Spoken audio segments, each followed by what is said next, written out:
का दिन है कि हमारे बीच प्रातः स्मरणीय परम पूजनीय श्री प्रेमदास जी मौनी महाराज हमारे बीच पधारे हैं।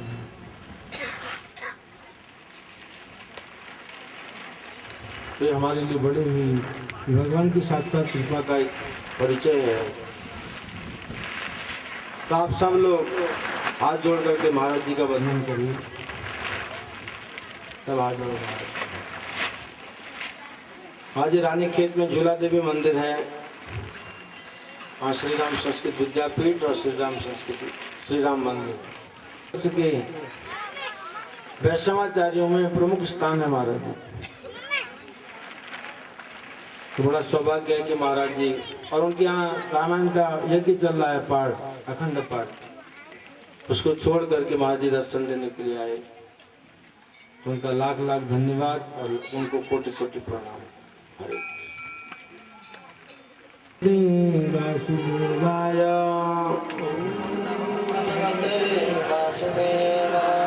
ओम नमो भगवते वासुदेवाय ओम नमो भगवते वासुदेवाय ओम नमो भगवते वासुदेवाय ओम नमो भगवते वासुदेवाय ओम नमो भगवते वासुदेवाय ओम नमो भगवते वासुदेवाय नारायणं नमस्कृत्यं नरं चैव नरोत्तमं देवीं सरस्वतीं व्यासं ततो जयमुदीरयेत्।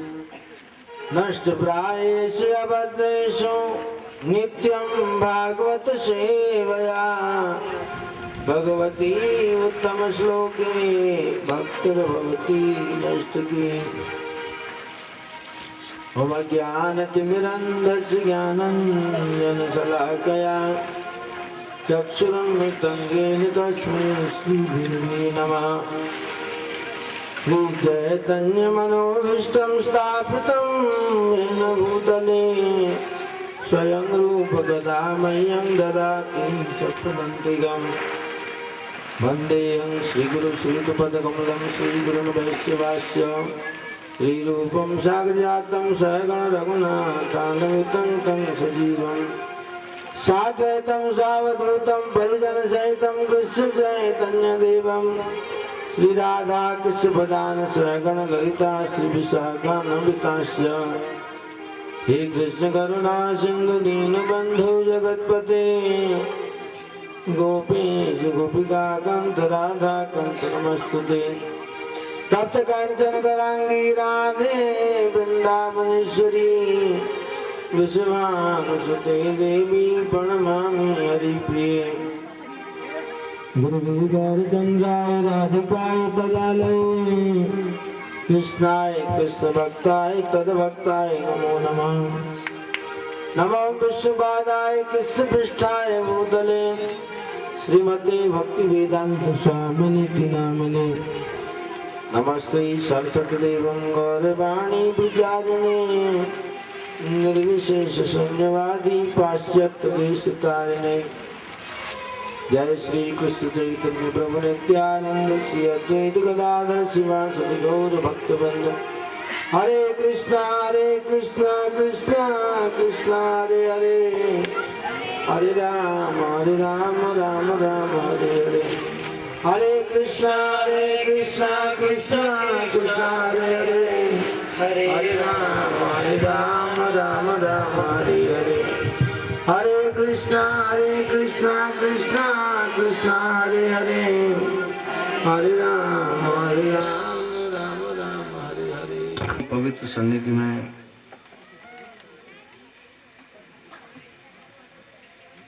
भागवत कथा का आज छठा दिन है। छठा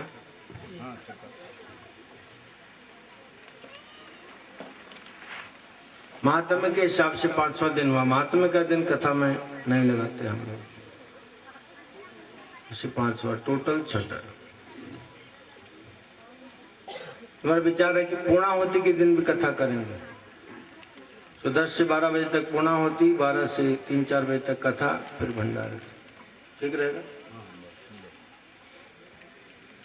मैं बाद में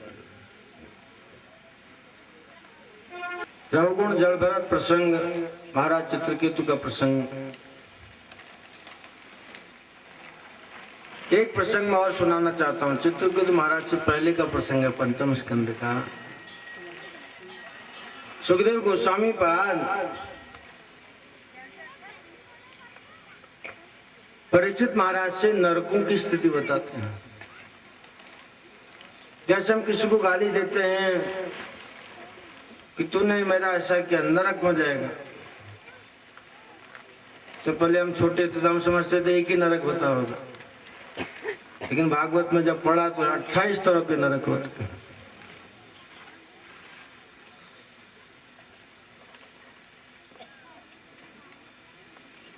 वास्तु के हिसाब से, जो लोग वास्तु के हिसाब से मकान बनाते हैं वो दक्षिण की तरफ दरवाजा नहीं करते। अब कई लोग करते भी हैं तो करते हैं, कौन पकड़ लेगा। जैसे भादो महीन ब्याह नहीं करन, लेकिन मगे आदमी वाल के मेरे ब्याह भादो में जी मेरे बात चल से वो तो सब भल वक्का है जाए भादो महीन ब्याह ही है, और जिसने तिथि के हिसाब से सब ठीक ठाक किया वो गड़बड़ है। अब कोई करता है तो क्या करे, लेकिन दक्षिण की तरफ मुंह नहीं होना चाहिए। ये नरक कौन से हैं? तामिश्र, अंध तामिश्र, रौरव, महारौरव, कुंभिपाक, कालसूत्र, असीपत्रवन, शुकरमुख, अंधकूप, कृमि भोजन, संदंश, तप्त सुरमी, ब्रजकंटक, शालमली, बैतरणी, पयोद, प्रणरोध, विशंसन, लालाभक्ष, शारमेदायन, अभिची, अयपान। इनके अलावा ये हुए 21, फिर 7 है। सार कर्दम, रक्षोगण, भोजन, शूल प्रोत, दंड शूल, अवट निरोधन, पर्यावर्तन और सूची मुक्त। 28 तरह के नरकों का वर्णन है। अब तामिश्र नरक में कौन जाता है सुनो? जो दूसरे की धन, संतान और स्त्री का हरण करता है वह तामिश्र नरक में जाता है। बच्चों को उसके धन का जो हरण करे, शोषण करे, और वहां दंड क्या है? इस नरक में उसे अन्न जल न देकर डंडे लगाए जाते हैं। खाना पीना कुछ नहीं मिलता, खूब डंडे पिटाई होती। जो दूसरों को धोखा देकर उसकी स्त्री का भोग करता है वह अंध तामस नरक में जाता है, दूसरा नरक। शरीर मैं हूँ, स्त्री पुत्र धनादि मेरे हैं, मेरी पत्नी, मेरा घर, मेरी बिल्डिंग, ये सब करके मर जाता है। ऐसा प्राणी रौरव नरक में जाता है। इसलिए अभ्यास करें, मेरा नहीं हे प्रभु सब तेरा, तेरा तुझको अर्पण क्या लागे मेरा। लेकिन बटुए में से पैसा मत निकालना, तिजोरी पर हाथ मत लगाना। तेरा तुझको अर्पण, है ना। बालकोनी में रहना, खिड़की में, भगवान को खिड़की में रख दो। एक बल्ब जला देने का, उसमें ओम लिखा हुआ रहता है। दिया जलाने की भी जरूरत नहीं, टाइम नहीं ना। ओम वाला बल्ब जला दो, बस धप धप धप धप। और अपने लिए 25,000 का एसी। जो ये करता है महारौरव नरक में जाता है।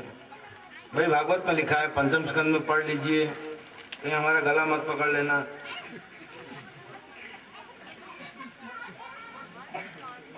और इसको दंड क्या मिलता है? वहां रूरू नाम का एक सर्प होता है, वो बहुत काटते हैं इसको, और प्राण उनके हाथ में होते हैं, प्राण जाते नहीं। खूब दंड दिया। जो दुष्ट व्यक्ति अपना पेट पालने के लिए जीवित पशु पक्षियों को रोकता है उसे कुंभिपाक नरक में ले जाया जाता है। दंड क्या है? खौलते हुए तेल में पकौड़ी बनाई जाती है। जीवों पर दया नहीं करता, उसकी सजा क्या है? हाँ, तेल में, गरम तेल कढ़ाई में, और सुंदर फ्राई किया जाएगा उसका। मरता नहीं, जिंदा रहता है, चिल्लाता है, और वो यम के दूत, उनको तो दया आती नहीं। इसलिए अगर कढ़ाई में तलना नहीं चाहते तो अभी से तलना भूलना बंद कर दो। सात्विक भोजन करना चाहिए, वो भी तुलसी का पत्ता भगवान को देकर के भोग लगाओ। उसके बाद जो इस लोक में माता पिता ब्राह्मण और वेद से विरोध करता है, कालसूत्र नरक में जाता है। माता ने पाला पोसा, पढ़ाया लिखाया, शादी हो गई और बीवी के चक्कर में आ गया पेटीकोट गवर्नमेंट के। जो व्यक्ति बीवी के चक्कर में है उसको कौन सी गवर्नमेंट कहते हैं? Petticoat government. और माँ बाप को अत्याचार करने लगा।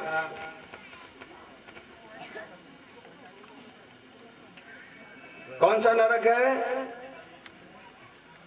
80 पत्र वन नमक में डाला जाता। 80 पत्र वन। अगर कोई ऐसा करता है तो डायरी में लिख लो कौन सा नरक का दंड देता है। शुक्रमुख नरक में जाता है। पुलिस वाला है, इंस्पेक्टर है, किसी गरीब व्यक्ति को फंसाया, अमीर से पैसा ले लिया और रिकॉर्ड दिखाने के लिए गरीब को आगे खड़ा कर दिया, डरा धमका, उसको शुक्रमुख नरक में जाना पड़ता है। और वहां महाबली यमदूत उसके अंगों को कुचल देते हैं, क्योंकि प्राण उनके हाथ में रहते हैं, जीव तड़पता रहता है। अगर मारो देखो नरक लिख लो, अंधकूप नरक। इसलिए शनेशु नहीं मारना चाहिए। मैं आपको एक दवाई बताता हूं। अगर किसी को मिर्गी की बीमारी हो, आप उसको 10 खटमल शहद में मिला के खिला दो, मिर्गी हमेशा के लिए भाग जाएगी। लेकिन खिलाने वाले को बताना मत, क्योंकि खाएगा नहीं। मिर्गी बीमारी अगर कहकर छो, एपिलेप्सी अंग्रेजी में करनी, 10 शनेश पकड़ी आए और गिलगी खांजा बहुत तित लगनी, तो शहद में मिला दो या वो कुंज मिले दी, गुड़ मिले दी, चुपचाप खिला दो। तो खटमल क्या करते हैं? एपिलेप्सी किसको होता है? उसकी नसें दब जाती हैं, तो सब नसों को खोल देता है। और पहाड़ में खटमल बहुत होते हैं, तो हम गोवा जाए पर दोपटा में, तो मैं हो या ओडू भुवन हो खाचू, तो शंकर राम जी के लड़के, तो हम दोनों ग्वाला जाते थे। तो हम किसी के घर गए, उधर दोपटापन घर पे, तो कहो भौजी हमारे यहाँ तो बहुत सनस है। उनको देवरा हमारे पर भगवान की कृपा से हमारे घर एक सनेश नहीं आ जाता। तब भुवनल में कहो भगवान की कृपा चपल लहल भो, तो आप घर में 10 सनेश पकड़ के था, एक कुटुर भाई बात पे लिखो और उन्हें झाव को छोड़ दी। छोड़ ना हम 6-7 पढ़ चुके। अब याद सब भुवन बन सजो वाले पूछ लो। तब वो सैनिल पकड़ के छाव गए। अब वो सैनिक सब भाज गए, तो भगार बचे ना है कोई, कुचल पर ना है कोई। और को ढूंढ जो सैनिक चुले हाथ छोड़ी ढूंढ, उनका काम ढूंढो, बद्दी 4 लगाई पटे को छोटे। तो सनेशु का बड़ा, अगर एक सनेशु आप मारेंगे कई 100 पैदा हो जाते हैं, जिधर जिधर खून का छिटा जाएगा। नहीं मारना चाहिए, पाप है। क्या करना चाहिए? घर को साफ रखिए, पहले से सफाई रखो। हम घर साफ करने छू मुना धुण होय ने तो जो है ले वह कृमि भोजन नामक नरक में जाता है। जो चोरी या बरजोरी से दूसरे का धन हरण करता है चंदन से नामक नरक में जाता है। जो मानव पशु आदि के साथ व्यभिचार करता है वह ब्रज कंटक सालमली नरक में जाता है। बल्द के चोटन हो बंदिया कभी कभी क्या दबा दे तू बल्द जो है बिरोठे नहीं जा तो मार को खा जो कमजोर हो चट्टक लगान तो नहीं जो तगड़ चूर कर तो उकड़े तड़क पड़ रही क्या को गोरुल भलीवानी सोए बादी गोर चटके दी बादी हुई बल्द और अपन सैन के कोले चुट सकूं बादी हुई बल्द और बिस्तर में बैठी सैन के कोले चुट सकूं बिना बादी हुई बल्द को चुटो ना अगर अनार नहीं निकाल दे तो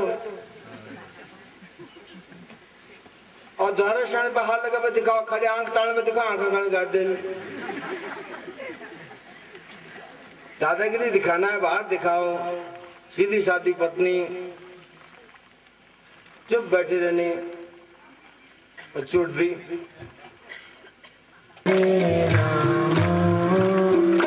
राम राम बोली जय जय श्री राधे।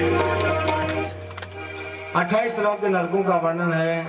कुल मिला के है कि अपराध नहीं करना चाहिए। कर्म प्रधान विश्व रचि राखा जो जस करहि तस फल चाखा। कभी भी ऐसा विचार मन से निकाल दो कोई चेहरा अरे भगवान चेहरे परमात्मा हृदय में बैठे हैं सब देखते इसे कभी भी भगवत भक्ति विरुद्ध शास्त्र विरुद्ध धर्म विरुद्ध कार्य नहीं करने चाहिए। हम दंड के भागी होंगे भुगतान करना पड़ेगा। अजामिल प्रकरण कि नरकों से कैसे बचा जा सकता है तो अजामिल प्रकरण संक्षेप में आपको बता देते हैं क्योंकि राम जन्म करना है और उसके बाद कृष्ण जन्म उन्हें अबेल हजली तो शांत रहा। लेकिन बहुत धन्यवाद भाई तुम बिल्कुल हिरण्य में रहा लेकिन थोड़ा थोड़ा नना का समय लगा नन कलाड़ पाले में और तुम कतु जनी नना की याद ले लिया में चलो कथाले सुने की नना ग्वाला है जी पकड़ते रहे पर चल में तो पकड़ ले देखेगा गोर ले देखेगा नान ले देखेगा कथाले सुनेगी ठीक है ठीक चल रहा के बात अजामिल एक ब्राह्मण पुत्र पिताजी वेद पाठी ब्राह्मण पूजा पाठ करते हैं अपने पिता की पूजा में सहयोग करता है सुबह सुबह पुष्प तोड़ के लाता है बगीचे में एक स्त्री और पुरुष अभद्र व्यवहार कर रहे थे। पुरुष ने स्त्री से कहा ये जो सामने बड़ा सुंदर बालक ब्राह्मण बालक क्या तुम उसका चरित्र बिगाड़ सकती है। उसने कहा मैं बिगाड़ सकती हूँ कल से शुरू कर देती हूँ। कहा ऐसे ही अटक गया था। दूसरे दिन फिर वो महिला बात करने लगी फिर लेट हो गया फिर पूछा फिर कुछ बहाना कर दिया। रोज बहाना करता है रोज लेट देर हो जाता है। एक दिन अपने पिताजी को बोला अभी हम जवान हो गए हैं अभी बार बार हमको मत पूछा करो अपने भरे बुरे का हमको सब ज्ञान है। और बाद में मारपीट करने लगा। अजामिल का नाम बच्चा बच्चा जानता है इतना बड़ा पापी। पद्म पुराण में कथा है कि एक हिमालय पे एक तपस्वी थे बड़ा तप करते थे। एक बार नारद जी का आगमन हुआ। नारद जी ने तपस्वी को देखा कि तपस्वी के शरीर में कोढ़ है। पूछा आप इतने महान तपस्वी और शरीर कोढ़ी। तपस्वी ने कहा इस शरीर का कोढ़ पूर्व जन्म के पूरे कर्मों का फल और इस जन्म की तपस्या परलोक सुधारने के लिए। इसलिए मैं तपस्या का फल मैं नहीं चाहता कि मेरा कोढ़ ठीक हो जाए मैं अपना परलोक सुधारना चाहता। अच्छा शरीर हो तो अच्छी सेवा होती, अच्छी तो भजन कर सकते। नारद जी ने ऋषि से कहा, तपस्वी से, अगर आप किसी पापी के घर का अन्न खा लें तो आपका कोढ़ दूर हो सकता है। तपस्वी हिमालय से नीचे उतरे, सबसे पूछा, बताओ सबसे ज्यादा पापी आदमी कौन है इधर?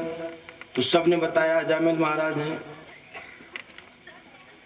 रास्ता पूछा, सबने बताया चले जाओ इससे इधर। अरे अजामिल के घर पहुंचे महात्मा। अजामिल घर पर नहीं था, पत्नी थी, एक छोटा बच्चा था, उसका नामकरण नहीं हुआ था। महात्मा ने कहा, प्रणाम किया अजामिल की पत्नी ने। तो तपस्वी ने अजामिल की पत्नी से कहा, हे बेटी, मैं आपके घर का कुछ अन्न खाना चाहता हूं। जैसे अजामिल की पत्नी ने सुना, इतने बड़े तपस्वी मेरे घर का अन्न खाना चाहते हैं,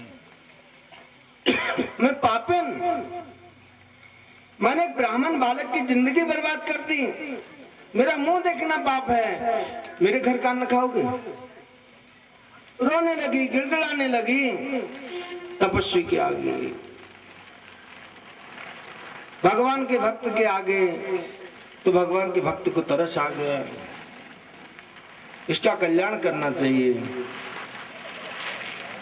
इसने अपना अपराध कबूल कर लिया, इसलिए अब इसका कल्याण संभव है। अगर कोई जीव करोड़ों करोड़ों जन्मों से पाप कर्म करता है, अगर प्रभु के सम्मुख, भगवान के भक्त के सम्मुख के कह दे आज के बाद नहीं करूंगा, तो करोड़ों जन्म के पाप क्षण भर में मुक्त हो सकते हैं। क्योंकि भगवान दयालु हैं, उनका स्वभाव बड़ा निर्मल है, दयालु है। अब न शानी अब न शय हूँ, राम कृपा भवन सिरानी, जाके सिर न डसे हूँ, आज की बात नहीं करूंगा, कान पकड़ लिया। ये नहीं कि आज माफी मांग लिया, चलो आज तक के माफ हो गए। क्रिश्चियन लोग, ईसाई लोग क्या करते हैं, हर संडे को चर्च में जाएंगे और ईसा मसीह को बोलेंगे कि सोमवार से शनिवार तक जितने पाप किए आज माफ कर दो, फिर कल से फ्रेश पाप दोबारा शुरू करेंगे। ये भूल नहीं होगी, माफ कर। महात्मा ने सोचा, इसने कबूल कर लिया है, इसका कल्याण संभव है। और खाने को अन्न दिया, तुरंत ही कोढ़ दूर हो गया। भगवान के भक्त जब किसी की सेवा लेते हैं तो उससे कई गुना, हजार गुना, लाख गुना ऊपर देते। मैं आपके इस बच्चे का नामकरण नहीं हुआ ना, नहीं, तो कहा मैं इस बच्चे का नामकरण कर देता हूँ, और यह कि वगैरह ब्राह्मण वगैरह पार्टी वगैरह बाद में कर लेना। तो बच्चे का नाम रखा नारायण, और छोटा बच्चा है। एक दूसरी कथा भी है इसमें कि बहुत सारे महात्मा आए थे, तो अजामिल ने उनको डांटा, लेकिन फिर भी वो महात्मा ने कहा माफ करो इसको, घर में ठहरे, सेवा की। एक दूसरा भी प्रसंग इसमें है, लेकिन मैंने ये पद्म पुराण का प्रसंग आपको सुनाया। तो छोटे बच्चे को बहुत प्यार करता है। एक दिन युवराज के दूत आ गए, समय आ गया, जिंदगी जीवन पर्यंत पाप किया, इसी यम के दूत आए, पिटाई करने लगे। आपने कभी कभी देखा होगा, जो लोग कहीं मरते हैं तो बहुत तड़पते हैं, चिल्लाते हैं। क्यों चिल्लाते हैं वो? आपने हॉस्पिटल में भी देखा होगा कि बहुत तड़पता है जी, तड़प तड़प के मर जाता है। उसमें यमराज के दूत बहुत पिटाई करते, क्योंकि पूरा अधिकार उनके हाथ में रहता है, उसमें कोई जान पहचान। इसे प्रत्येक कर्म का दंड हमको भुगतना पड़ेगा। बहुत पिटाई करने लगे, चिल्लाने लगा, नारायण नारायण नारायण बोला। छोटे बच्चे को प्यार करता था, बड़े तो सब कामकाज पर चले गए। इतने में बैकुंठ में आवाज गई। भगवान ने अपने दूतों से कहा, यमदूतों ने कहा, महाराज वो अजामिल है, महापापी है, आपको नहीं बुला रहे, आपके लड़के को, अपने लड़के को पुकार रहे।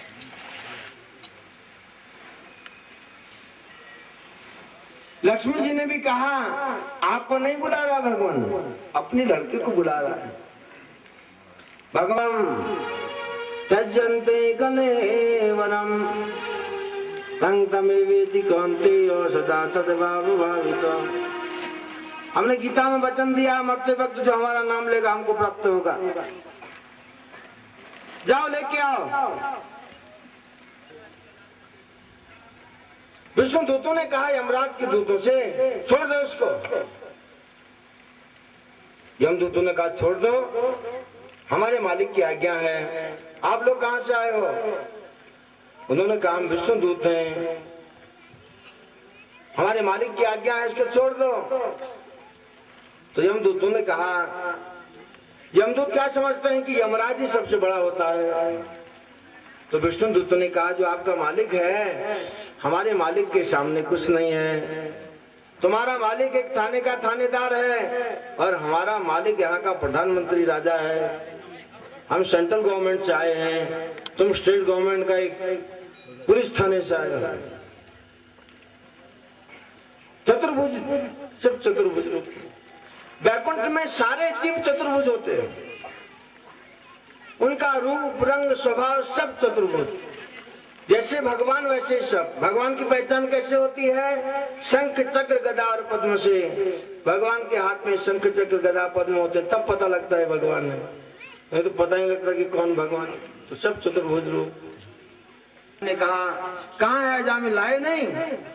तब कहा आज गड़बड़ हो गई। आज चार भुजा वाले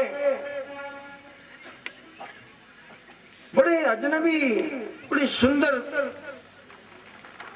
हमने ऐसे लोगों को देखा जो हमने आज तक कभी नहीं देखे। जैसे चतुर्भुज सुना तो यमराज ने अपने दूतों से कहा धीरे धीरे बोलो, यह आवाज कोई दूसरा न सुने। उसकी पोल खुल रही है ना।